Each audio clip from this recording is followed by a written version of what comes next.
Hey y'all, this is AL Thick Madame, and this is the recap review for Put a Ring on It. First, I want to say thank you to everybody who reached out to me to give condolences to myself and my family because of the loss of one of my first cousins who passed away the other day. He had a heart attack, and it's a lot. It's a lot, but we're going to try to deal with it the best way we can. Again, thank y'all so much for checking in on me and, sending up prayers for us. Okay, so I'm going to try my best to do 3 recap reviews and 1 What a Week video today. We go see how that go. I don't know. I ended up taking a nap after I got home because I was extremely exhausted. Had somewhat of a long day at work today. So we go see. And that was my Monday. Today is my Monday. So it's the beginning of the work week for me. Okay, y'all, so let's go ahead and get into this.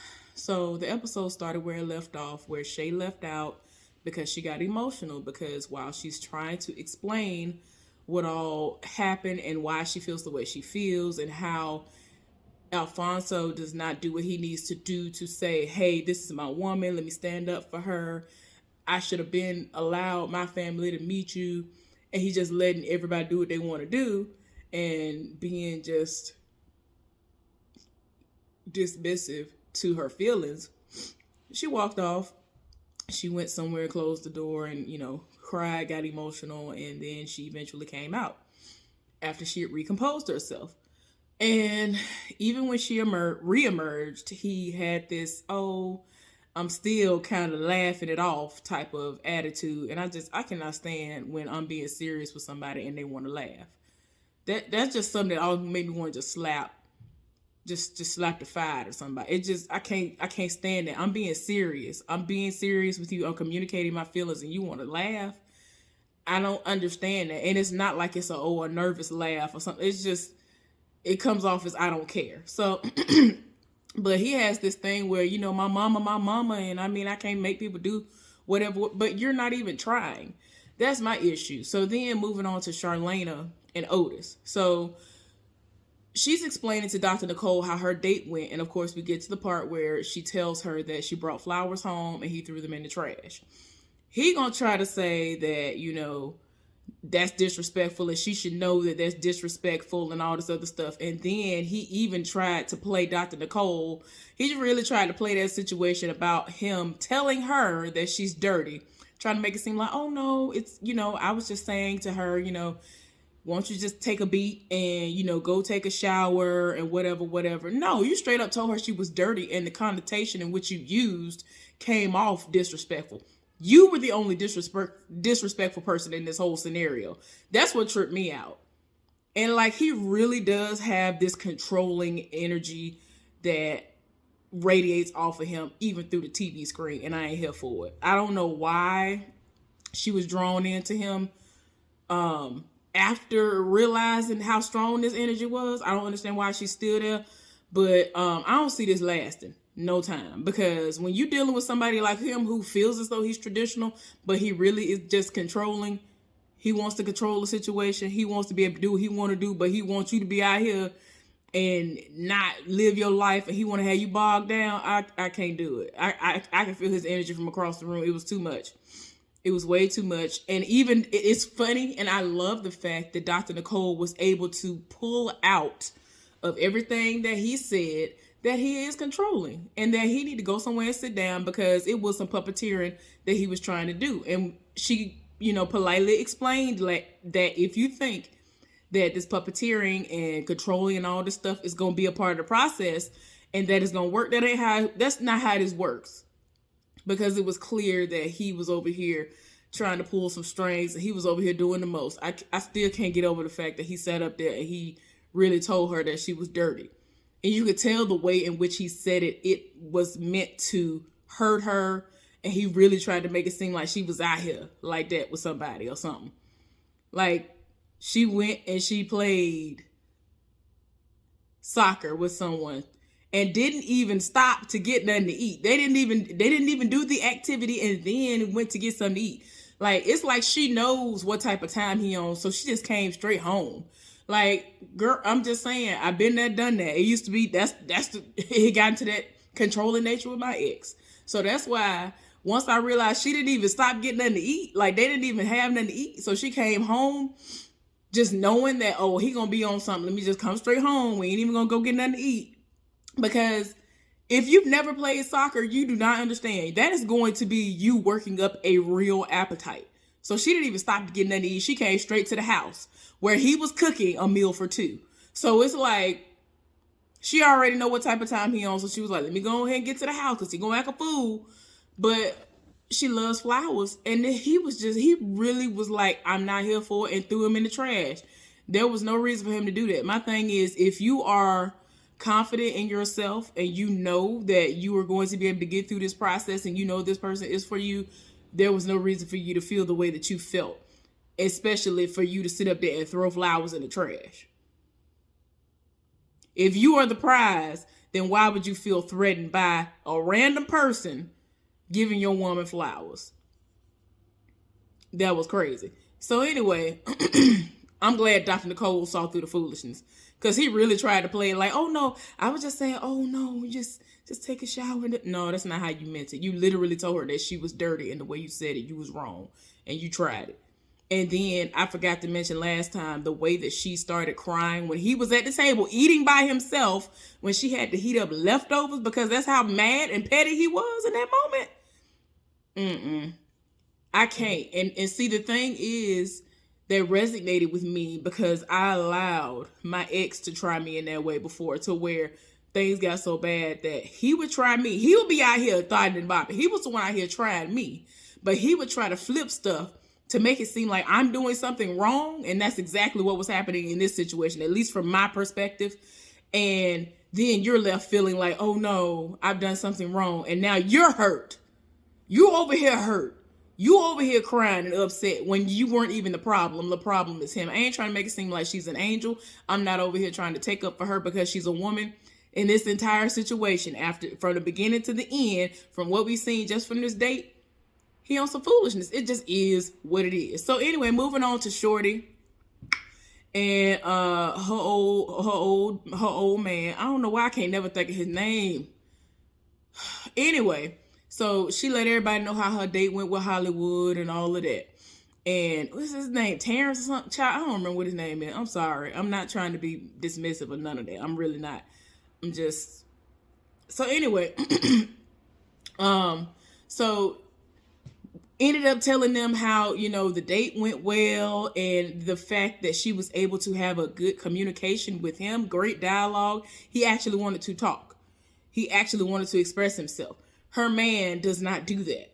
So it's like, how you gonna get mad at her for saying she enjoyed her date because she was actually able to talk to someone who wanted to talk. You don't want to talk, but how you get mad at her? That don't make no sense. And it triggered him. It's like, how dare you have this communication and this great date with somebody when I'm your man? Okay, but she been trying to talk to you. She says that it's one-sided, and all she wants to do is to be able to effectively communicate with this man, and he won't do it. For whatever reason, he won't talk. And for whatever reason, Hollywood made it easy because I guess his personality is just like that. He just want to talk. And, it was just easy to talk to him. But yeah, he felt some type of way about it. It is what it is. Like, she even became emotional talking about it. And it's like, you could tell she loved him, but I don't know how this gonna go. I can't tell right now how this gonna go, but it's a mess. But yeah, after she told him about the date, he found out about the necklace that Hollywood bought for her and proceeded to throw it across the room and eventually threw it off the balcony and some more. Like, you done did the most. And he said that, after everything went down, he lost some self-confidence and all that. And I hear that, but you ain't got to do all that. But, yeah, later on, you going to see what happened. Because I was just like, you done did the absolute most. So anyway, everybody has to say whether or not they are going to go out on a second date with the people that they just went out with. Shay said no because the guy who she went out with does not meet her physical requirements. Charlena said no to me because her man was right there doing the least slash most and running the situation, and she just didn't want to further upset him because they still have unresolved issues from that because he's controlling. And Shorty said yes to a second date with Hollywood. And I mean, for obvious reasons, it is what it is, and she wants to follow through with the process. Okay, y'all. So I don't know why I always want to say that man's name is Terrence, but it's Kenneth. So Shorty's man's name is Kenneth. So what I found to be crazy interesting was that they went and showed them in the car. And I was like, why is he giving her cell phone? He handed her cell phone because he had been holding her cell phone hostage. Okay. Before they had even gotten there, I guess not long after she came home from her date, he took her phone, went into a room, locked it for hours and went through it, saw all of her conversations she'd been having with her friends that she vents to about the things that are going on in her relationship, and then proceeded to go and look through her financial information and screenshot stuff and send it to himself. What was that about? Well, then if we didn't know that there was some kind of toxic foolishness going on, she goes on to explain in a confessional that he has gotten her like fired and dismissed and things from jobs and will embarrass her because he's gone on like official sites where she's worked before for jobs or whatever and say crazy stuff. And it's like, why? And she was just like, he will embarrass me. And if I try to, if our relationship don't work, he could use this stuff against me and whatever. I'm just not understanding what was the point of him taking pictures of her financial stuff. What was the point of taking pictures of her financial portfolio? What was the point of taking pictures of her bank account? Like, are you trying to make it seem like her bank account too small, or was she bad, or is it too big? And she thinks she better than, like, what was the reason? And then she was telling him, like, I know that you sent the stuff to yourself. I want you to delete it right now in front of my face. And he was like, I'm driving right now and all of this, and we'll handle this later. And then eventually he just got out the car. I'm just like, So then they gonna show them at the house finna go to bed. I'm like, we not finna go to bed. I'm not finna get in the same bed with you after you just tried me to the utmost. You just tried me and you just gonna politely get over in the bed and just not talk. That's something I don't like either. I don't like sitting up there going to bed angry. A lot of people think that's cliche. I ain't here for that. I need my mind, my heart, and everything to be clear before I go to bed. So eventually he gonna apologize for all of that, and that he has talking about how he feels some type of way and that he should be able to just let stuff be and is not having to be mean and sabotage her and all of this. Okay, girl, I understand you love him, but no. And the fact that she said again that she feels like he's going to use that as some type of leverage over her, I was just like, girl, you falling for the foolishness. This should not have even been a situation. There is no reason for somebody to grab your phone and go through it and try to gather evidence, if you will, as something that they could use against you in the future. Like, you are definitely sleeping with the enemy if that's what's going on here. Like, it's toxic. I ain't here for it. I'm not here for it. I don't care what kind of communication he don't know how to do. He need to go somewhere and be by himself then and work on himself. But it's like right now he's saying all the right things. I'm not here for it because I feel like he's just saying what he got to say in the moment. So then we started to see the men. This week the men are going to be going out on dates. And so they showing everybody and who they going to go out on dates with. Charlena's man Otis went out on a first date with this woman. So he in the confessional explaining that the last time he went out on a first date was when he went with her. And you see how that went, which means they are, still together. And I'm like, the problem with that assessment, sir, is that hopefully you weren't actually still in a relationship with somebody else. So that's the difference. But go off though. But yeah, he was like, I hope it don't go too well because look how everything went. So, and then, whoever this woman is, She's very pretty that he's going out on a date with, and it is what it is. Um, also back at the house where Alfonso and Shay are, she's watching her man get ready for the date. He putting on all the Cuban links or whatever. I don't know what these people call this stuff. All this jewelry, like setting it off with the jewelry. And she was like, you don't need all this. I know what's going on when you put all this on. I ain't got time for it. And so the person came who was going to be his date. And she was just like, no, you can't do none of these things. And so she came. The woman came to the door. And the woman had on a blouse. And the button was missing, or she wouldn't button it. And she was like, yeah, I'm gonna need for you to close that up. And she was like, I have a safety pin. She was like, oh, okay. And at first it seemed like she was here for it, but then it just got to a point where she was like, no. And even when she was about to leave out with him, sitting in the passenger seat, she was just like, girl, like, Shay is not here for none of this. And this might end up, this is going to be a disrespectful situation. This is the same thing that happened last season with that heifer. I don't even know why I can't think of her name. And old boy from, I don't know what, Smoke. This is a whole nother Smoke situation, and I ain't here for it.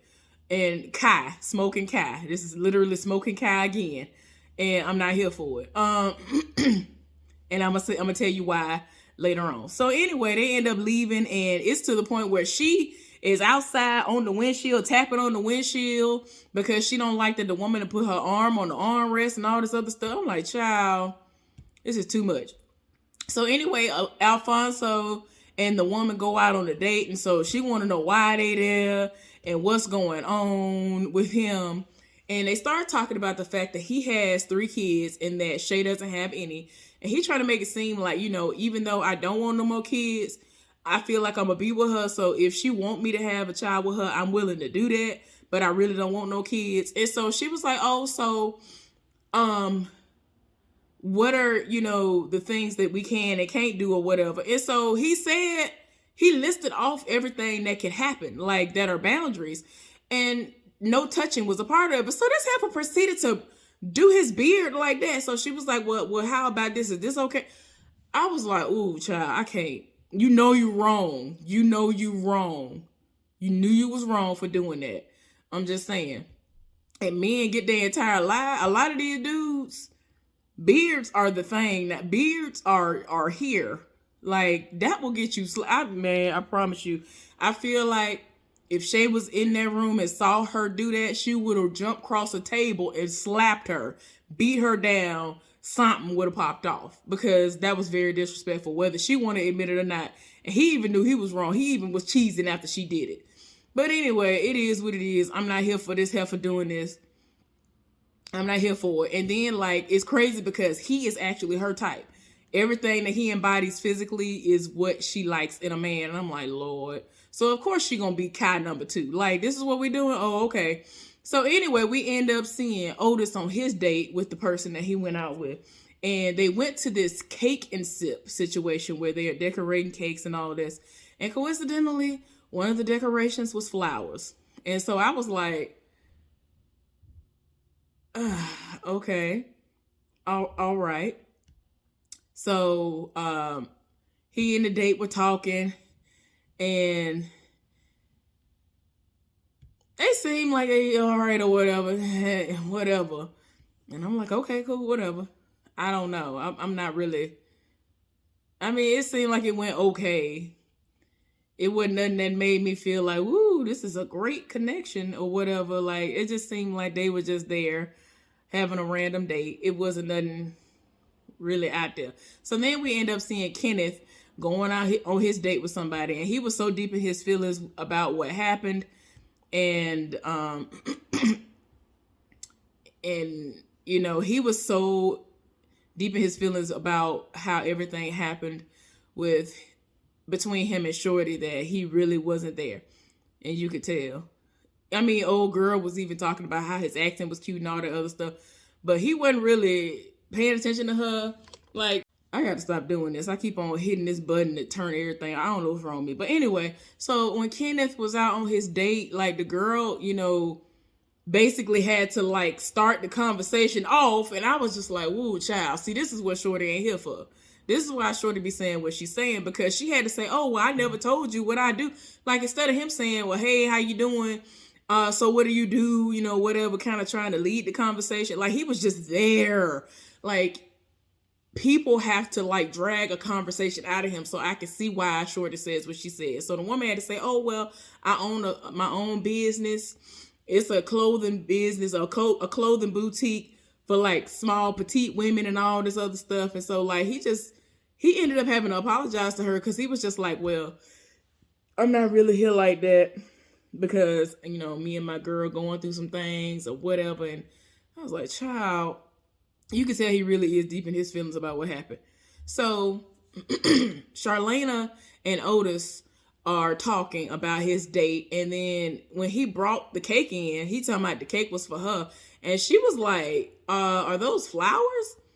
And she wanted to know if he was doing it out of spite, and so he was like, no, these were already there, and the instructor said that that's what it was gonna be, that we was doing for the cake. Cool, whatever, child. It was just a lie. So anyway, everybody gets to the meetup spot. You know, they went back to the meetup spot, and so Shay in the confessional told me, I have so much stuff I gotta tell Dr. Nicole. I was like, Lord.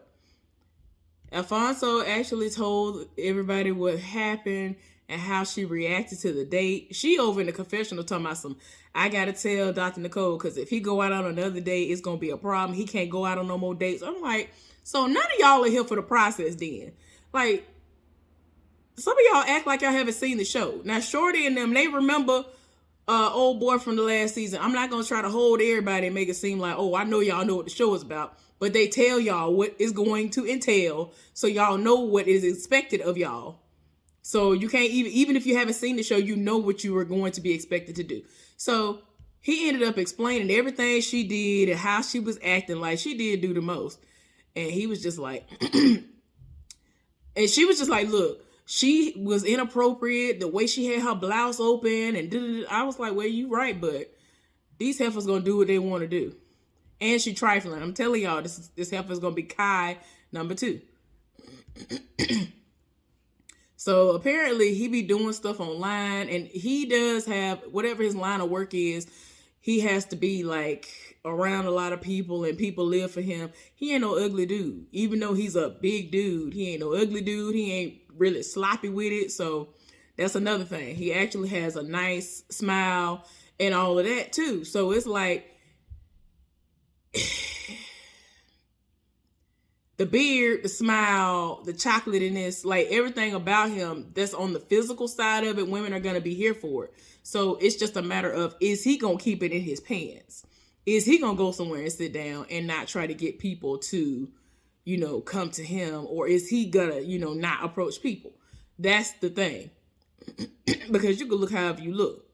You can look how you're going to look. At the end of this, Shay was like, look, we're at an impasse. We have moments of, basically, she's insecure, and she should not have these moments of insecurity when it comes to him.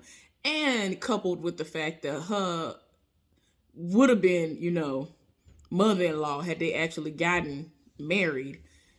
I still can't get over he done got engaged to her and then took the ring back. What is we doing? I can't. So anyway, it's just too much going on. It's some foolishness, and ain't nobody got time for it. That was the end of the episode, y'all.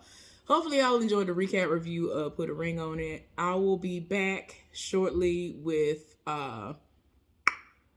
Ready to Love and the last days of Ptolemy Gray. If you ain't been watching that, that show is so good. I'm trying to put y'all up on some things that comes on Apple TV. It is such a good show. I get in my feelings every single time. But anyway, y'all, thank you so much for tuning in. Please give this video a thumbs up. Subscribe to my channel if you have not done so. And let's get down in the comment section and discuss this show.